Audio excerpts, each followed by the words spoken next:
Good evening and welcome to Tucker Carlson tonight. Like most people, you probably haven't been watching a lot of CNN lately, but you may have heard they staged a televised town hall meeting on gun control last night. It seemed like one of those cultural moments worth being aware of, and so for educational purposes, we want to show you a short clip of what happened. Here it is.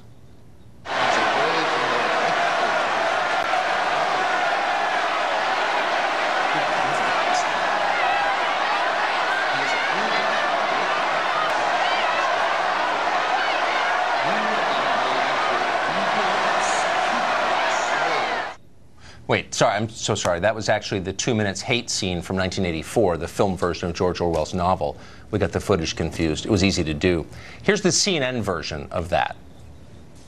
I think what you're asking about is the assault weapons ban. Yes, sir. So let me be honest with you about that one. If I believed that that law would have prevented this from happening, I would support it.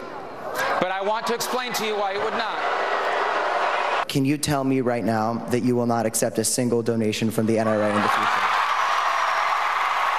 I wish the NRA lady I could have talked to, because I would ask her how she can look in the mirror, considering the fact that she has children. Let me answer the question. Let me answer the question. You can shout me down when I'm finished, but let me answer him his question.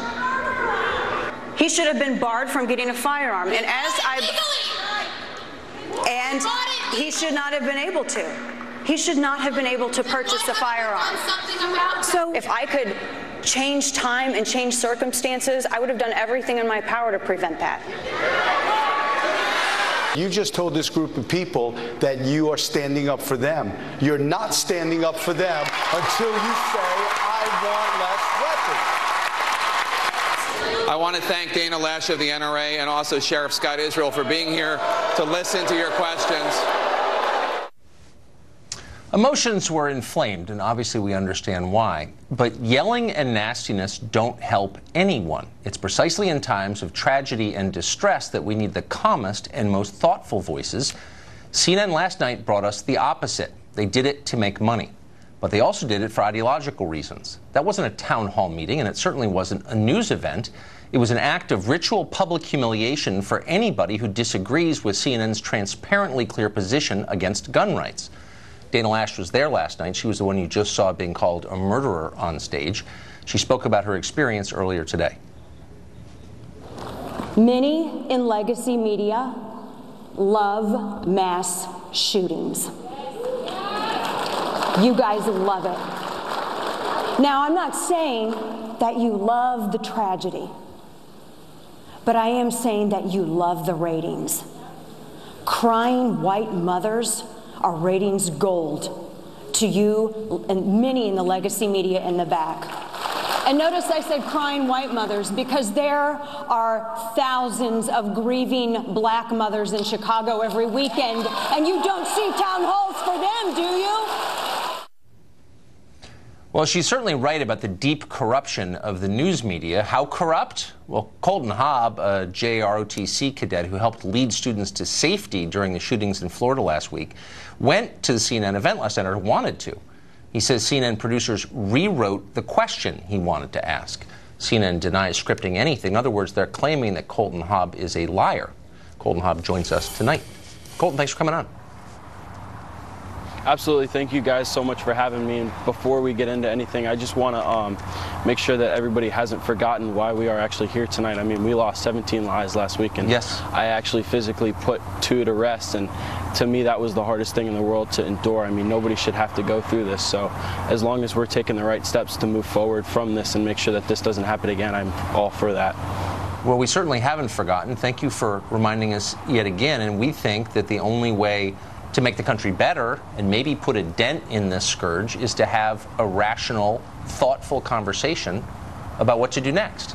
And with that in mind, absolutely, you were planning to go to this event last night, and tell me if I'm mischaracterizing any of this. And you sent in, at the request of a CNN producer, you sent in a number of questions, statements you wanted to make, questions that you wanted to ask of the politicians on the stage, and they rewrote one of your questions? Is that right? Yes, sir. So what had happened was 4 days ago, I had gotten contacted by a lady named Carrie Stevenson from CNN. she had asked me originally to just write a speech. It was going to be at the town hall at the BB&T Center, so I agreed. I felt like it would be the right thing to do, be able to go speak my part, as well as open eyes to a few things that I thought that could make this situation a little better. From there, 3 days ago, so the next day after that, we had gotten, I got an email back from her, and she asked for more of questions rather than a speech, which I was totally fine with. So I wrote a little less of a speech and more of questions that I wanted to ask at the town hall.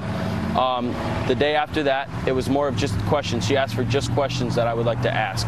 So I gave her my questions, and then yesterday at about 5:15, I made contact with her, and she had asked if I just asked her one question. So what they had actually done was wrote out a question for me, because in my interview with CNN, I had talked about arming the teachers if they were willing to arm themselves in the school to carry on campus. And they had, she had taken that of what I had briefed on and actually wrote that question out for me. So I have that question here if you'd like me to ask it for you. Well, but I just want to make sure I have this straight. So you sent them a long, in effect, essay on what you thought, but they put Yes, their sir. own words in the question, and they weren't the same as the words you had sent in. They were the producer's words?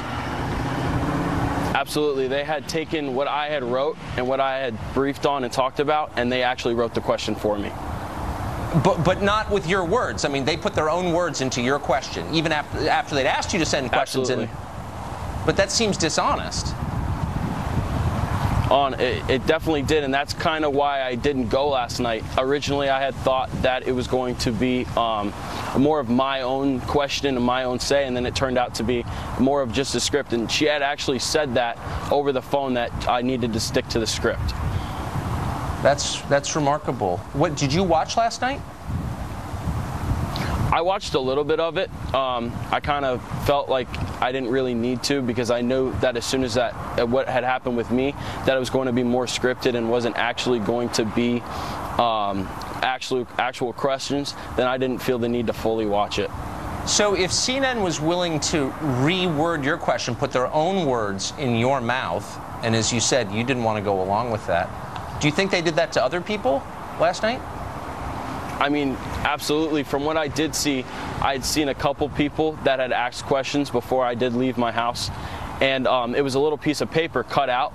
And I know for a fact that nobody cut their own paper out and wrote their own question, especially when they were all based off the same topic. So to me, from right there, it showed that this isn't correct. Why are they all have the same size piece of paper with a short little question on it?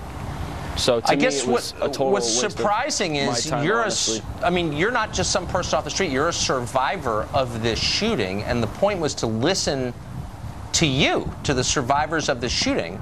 Were you surprised by the way they behaved? I mean, honestly, it was very shocking to me, because we just went through such a horrific tragedy.